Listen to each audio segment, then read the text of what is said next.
معاملات کو آگے لے گیا تھا اور معاملہ حل کے قریب پہنچ چکا تھا۔ اب میاں صاحب کو اول تو خود ہی یہ کردار ادا کرنا چاہیے تھا، خود اس معاملے میں ان کی مرکز میں بھی حکومت ہے، پنجاب میں بھی حکومت ہے، پنجاب کا شناختی کارڈ لکھنے والے لوگ وہاں بیچارے قتل ہو رہے ہیں، ذبح ہو رہے ہیں، تو ان کا فرض بنتا تھا ایک پنجاب سے تعلق کی بنیاد پر بھی، مسلم لیگ کے سربراہ کے طور پر بھی، وزیر اعظم کے بھائی اور وزیر اعلیٰ پنجاب کے والد کی حیثیت سے۔ لیکن چلو دیر آیا درست آیا، تو انہوں نے کچھ نہیں کیا، گھر بیٹھے رہے۔ تو اب عبد المالک بلوچ صاحب اگر ان سے ملے ہیں اور وہ اس کے لیے تیار ہو گئے ہیں، تو میرے خیال ہے ان کو دیر نہیں کرنی چاہیے اور بلوچستان خود جا کے بیٹھ جانا چاہیے۔ ان کی بات سنی جاتی ہے، ان کی بات مانی جاتی ہے، احترام ہے ان کا۔ میرے خیال ہے محمود اجکزئی صاحب اور اختر مینگل صاحب بھی ان کے بات سنیں گے، اور حکومت پر اور حکومت کے جن لوگوں پر اداروں پر اعتراضات ہیں وہ بھی ختم کرنے کی پوزیشن میں ہیں۔ رؤوف حسن صاحب سے میرے خیال پارٹی معاملات پہ ہی بات کرتے ہیں۔ رؤوف صاحب، بانی پی ٹی آئی سے ملاقات کا معاملہ، اس پہ بھی ایک جھگڑا سامنے آ رہا ہے، آپ کیا سمجھتے ہیں سلمان اکرم راجہ کا موقف درست ہے یا بیرسٹر گوہر اور علی ظفر نے جو کیا اور کہہ رہے ہیں وہ ٹھیک ہے؟ تھینک یو جی، بہت مہربانی۔ یہاں مسئلہ جو ہے سر، بات وہ کسی ایک کا موقف درست قرار دینا یا دوسرے کا غلط قرار دینا وہ نہیں ہے میرے نزدیک۔ میرے نزدیک جو ایشو ہے وہ یہ ہے کہ جی اسلام آباد ہائی کورٹ کے لارجر بینچ کے آرڈر کے باوجود ہمارے لوگوں کی ملاقاتیں خان صاحب کے ساتھ نہیں کروائی جا رہی، اور یہ صرف ایک آدھ دفعہ نہیں ہوا، یہ بار بار ہو رہا ہے، اور اس سے لازمی بات ہے کہ کنفیوژن کریٹ ہوتی ہے۔ ہم نے کوئی ایسا فیصلہ نہیں کیا ہوا ہے، I'll be very straight and honest about it، کہ جی اگر ایک بندے سے نہ ملیں تو وہ دوسرے بندے بھی نہ ملیں۔ تو گور صاحب کی جو اسٹیٹمنٹ آج کی اس میں بھی صداقت ہے، اور کل جب علیمہ صاحبہ کو نہیں جانے دیا گیا تو ان کی بہنوں نے پوزیشن لی کہ جی ہم بھی نہیں جائیں گی اگر ان کو نہیں جانے دیا گیا۔ اس سے پھر جو سچویشن کریٹ ہوئی، جس طریقے سے ان کو ورچولی وہاں سے اٹھایا گیا اور جس طریقے سے رات کے اندھیرے میں ان کو موٹر وے کے اوپر ورچولی پھینک دیا گیا، وہ بھی ایک انسانیت سوز سانیہ ہے جو انہوں نے کیا ہے۔ لیکن یہ صرف اور صرف مسئلہ ایک ہی طریقے سے حل ہو سکتا ہے کہ جو اسلام آباد ہائی کورٹ نے جو ایس او پیز سیٹل کیے ہیں ان کے مطابق ہمارے لوگوں کی ملاقات کی جائے، اور اسی جو ڈسیشن میں، اسی آرڈر میں یہ بھی موجود ہے کہ جو لوگوں سے ملاقات کی جو ڈسکشن ہے وہ خان صاحب کی ہے، وہ پی ٹی آئی کی ہے، وہ جیل انتظامیہ کی نہیں ہے یا حکومت کی نہیں ہے۔ سو ان تمام چیزوں کی جو ہے وہ بلیٹنٹلی خلاف ورزی کی جا رہی ہے، جس کی وجہ سے یہ سچویشن کریٹ ہو رہی ہے۔ نہیں رؤوف صاحب، یہ تو اس میں کوئی شک نہیں ہے کہ ملاقات نہ کرانا، عدالتی حکم کی تعمیل نہ کرنا، یہ جو حکام کی زیادتی ہے یا گورنمنٹ کی زیادتی ہے، اور کل تو یہ تماشا جو ہوا بالکل نہیں ہونا چاہیے تھا۔ اگر دو بہنیں مل رہی ہیں اور علیمہ خان کو نہ ملنے دینا جو ہے، اس کی کوئی جواز نظر نہیں آتا، کوئی لاجک نہیں ہے، کوئی منطق نظر نہیں آتی۔ لیکن سلمان اکرم راجہ صاحب نے جو اس پر ریئیکٹ کیا اور جس طرح وہ پریس کے سامنے بیٹھ کے یہ کہا کہ جی یہ تو پھر اس کا مطلب ہے کہ جو اطاعت گزار لوگ ہیں، وہ ٹویٹ بھی انہوں نے کیا اور بعد میں پریس کے سامنے گوہر علی خان کے ساتھ بیٹھ کے بھی بات کی، یہ اطاعت گزاری نہیں ہونی چاہیے۔ یہ شکوک و شبہات لیڈرشپ کے درمیان، یہ ایک تو کارکنوں کا ہوتا ہے، معاملہ ہوتا ہے، لیکن اگر چیئرمین اور سیکرٹری جنرل ایک پارلیمانی لیڈر جو آپ کا ہے اس کے درمیان بھی اس حد تک ٹرسٹ ڈیفیسٹ ہے، تو اس کی کیا وجہ ہے؟ کیا عام طور پر میڈیا پر ڈال دیا جاتا ہے کہ جی آپ اختلافات کو بڑھا چڑھا کے پیش کرتے ہیں، لیکن اس میں تو میڈیا کا کوئی کردار نہیں ہے۔ اس قدر بد مزگی سمجھنا چاہیے یا مس ٹرسٹ جو ہے، اس کی وجہ کیا ہے؟ بد اعتمادی کی وجہ کیا ہے؟ دیکھیے، وہ میرا خیال ہے گور صاحب نے ابھی اپنی اسٹیٹمنٹ میں اس کو، ان کے تمام جو اسپیکٹس ہیں اس کے اوپر بات کی ہے۔ یہ بات اپنی جگہ درست ہے کہ کوئی ایسا فیصلہ نہیں ہوا تھا کہ اگر ایک شخص کو نہیں ملنے دیا جاتا یا دو اشخاص کو نہیں ملنے دیا جاتا تو باقی لوگ بھی نہیں جائیں گے۔ اور اس کے علاوہ علی ظفر صاحب نے بھی اپنی پوزیشن بالکل واضح کر دی ہے۔ اطاعت گزاری کا لفظ جو ہے وہ استعمال نہیں ہونا چاہیے تھا، میرا نہیں خیال کہ یہ اس کی کوئی ریلیونس ہے، لیکن معاملہ وہ حل ہو جائے گا۔ لیکن امپورٹنٹ چیز جو ہے نا سر، وہ وہی ہے کہ مطلب کوئی وجہ نظر نہیں آتی۔ آپ نے کہا جی کہ آپ کو اس کا کوئی لاجک نظر نہیں آتا، مجھے لاجک نظر آتا ہے جی۔ دیکھیے لاجک یہ ہے کہ خان صاحب کو آئسولیٹ کرنے کی کوشش کی جا رہی ہے، اور اس کا جو ایک میکنزم انہوں نے طے کیا ہے وہ یہ ہے کہ خان صاحب کی ملاقات ان کے سیاسی جو قائدین ہیں ان کے ساتھ نہ کی جائے تاکہ پولیٹیکل کانٹیکٹ نہ ہوگا. دیکھیے جب میں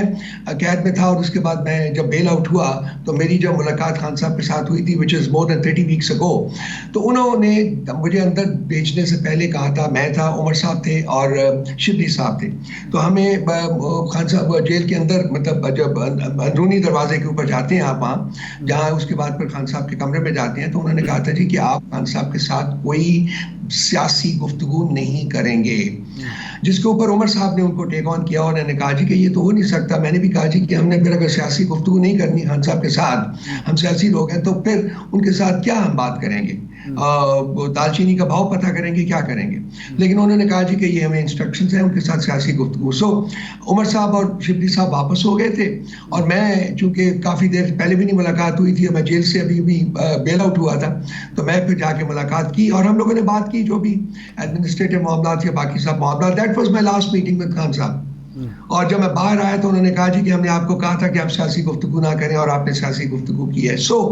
بڑا جو ریشنل ہے شاد بھائی وہ بڑا بالکل کلیئر ہے کہ خان صاحب کو پولیٹیکلی ڈسکنیکٹ کیا جائے اپنی لیڈرشپ سے.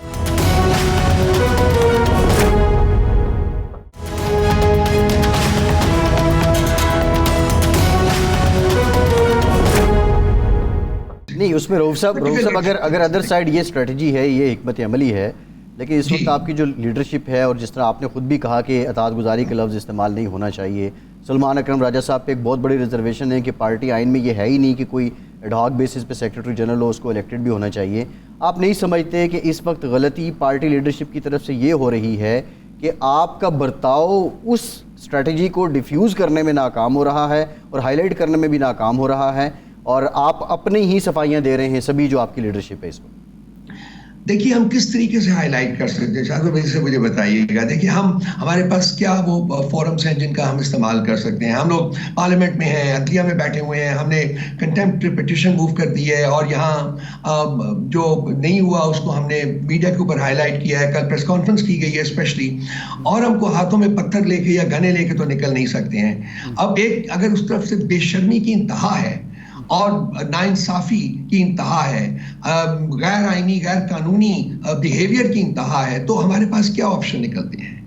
اب میں آپ کی بات سے میں اس کو انڈرسٹینڈ کر رہا ہوں، میں سمجھ رہا ہوں آپ کیا کہنا چاہتے ہیں، لیکن ہمارے پاس ہمارے ہاتھ بندھے ہوئے ہیں، لمیٹڈ آپشنز ہیں ہمارے پاس جن کا ہم استعمال تو کر رہے ہیں. مسئلہ حل ہوگا سر جبکہ کم از کم تھوڑی بہت تو آئین اور قانون کی قدر کی جائے گی نا. اس ملک میں ہمارا حق ہے، کورٹ نے ہمیں حق دیا ہے، کورٹ نے آرڈر پاس کیا ہے. اس بینچ کو، لارجر بینچ کو، خود چیف جسٹس آف دی اسلام آباد ہائی کورٹ جو ہے وہ اس کو پریزائڈ کر رہے تھے. اس کے باوجود ایک دفعہ بھی 3 ہفتے ہو گئے ہیں اس آرڈر کو اس کے اوپر عمل نہیں ہوا، اور اب یہ ہے کہ فردر جو ایشوز ہیں وہ کریٹ کیے جا رہے ہیں. تو میرا خیال ہے کہ تھوڑا سا معاشرے کا پریشر بھی آنا چاہیے. میرا خیال میڈیا کا بھی ایک رول بنتا ہے یہاں کہ یہ مطلب اگر ایک